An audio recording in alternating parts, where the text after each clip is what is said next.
Ask just about any educator, and they'll tell you that the best way to prepare for the SAT is to take a lot of practice tests and to review them. Mr. Greenberg! Mr. Greenberg! What is it, student me? I've literally taken a dozen practice tests in the last month, and my score hasn't gone up at all. You know, in the 15 years I've been teaching SAT, you wouldn't believe how many times I've heard that one. I bet some of you watching this video are experiencing the same problem. You feel like you're putting in effort, but your score just isn't going up. Or maybe it's not going up as fast as you think it should. Well, never fear, because in this video, I'm going to help you figure out why your score isn't going up and what you can do to change that. Hello, I'm Nathan Greenberg, founder of Ivy League Mentors, and this may be the most important video that I've ever made. If you are preparing for the SAT, or really for any standardized test for that matter, this is a video that can drastically improve your score. So let's get to it. There is one very simple reason why your score isn't going up. You're not reviewing well. Mr. Greenberg, I'm sorry, but that's complete BS. Every time I take a practice test, I go over every question I got wrong and make sure that I understand it. Oh, student me, you're confusing quality with quantity. You see, you can spend hours reviewing, but if you're not focusing on the right things, your progress is still going to be limited. Well, then what should I be focusing on? So to start off, you need to generalize. It's not a bad thing to think about why your particular answer is wrong or why the correct answer is correct, but that shouldn't be your end goal. Because think about it. Will this exact question and these exact answer choices be on the real SAT? Of course not, because the College Board isn't just going to recycle old questions. However, there will be questions very similar to the ones you've just taken on the real test. So what you really need to be thinking about is how you can avoid getting questions like this wrong in the future. And to do that, you need to first identify what caused you to get the problem wrong in the first place. That's different than why your particular answer was wrong. I'm talking about what caused you to get the question wrong. For example, maybe your answer to a particular question was wrong because it uses an apostrophe somewhere where there shouldn't be an apostrophe. But that's not why you got the question wrong. Maybe you got the question wrong because you were going too fast and you didn't notice the apostrophe. Or maybe you got the question wrong because you simply don't know your punctuation rules very well. As you can see, nobody can tell you why you got a particular question wrong. That's something that you're going to need to work out for yourself. That sounds kind of tricky. Well, it can be at first, but it's not that bad once you get the hang out of it.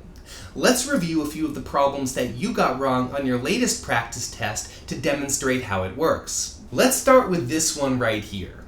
Now, before we go into it, I want to say two things. First, although this question may not be very hard for you, you should still watch our discussion of it because the focus is not on why this particular answer is correct, but rather on how you, as a student, can be learning from potential mistakes.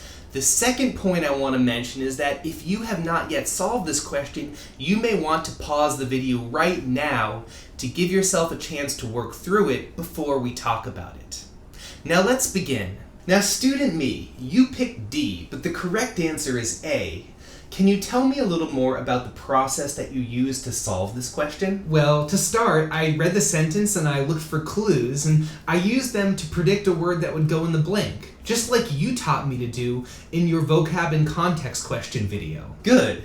And what was your prediction? Well, it says this rejection in the second half of the sentence, so I predicted rejects. Great, that's a very reasonable prediction.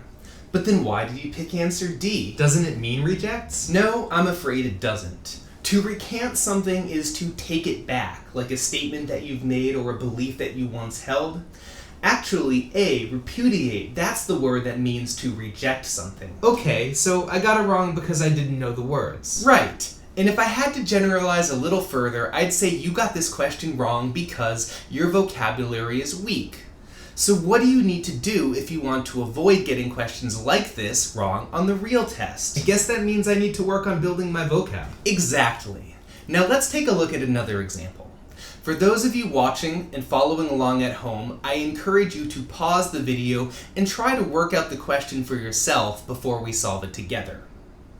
Now student me, you picked answer A, but the correct answer was C.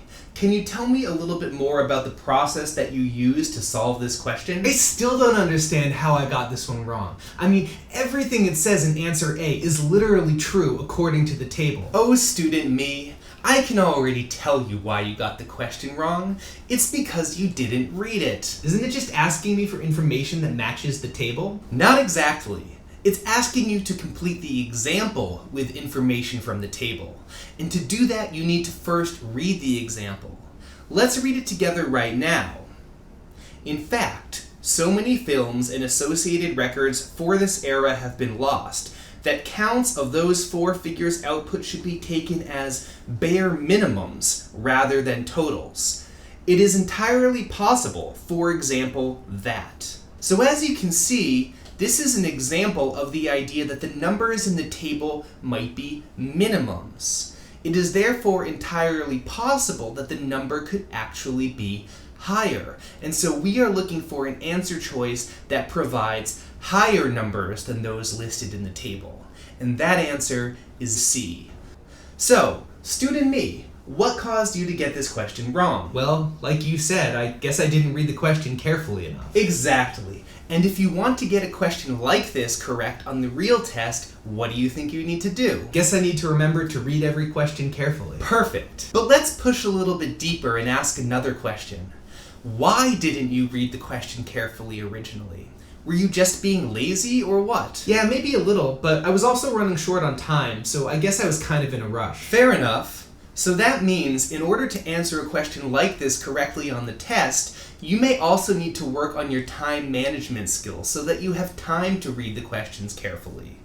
See what I mean? The more accurately you are able to diagnose what went wrong, the better equipped you will be to take appropriate steps to fix that problem and to get similar questions right in the future. Thanks, Mr. Greenberg. I feel much better now. No problem, student me. I'm glad to hear that.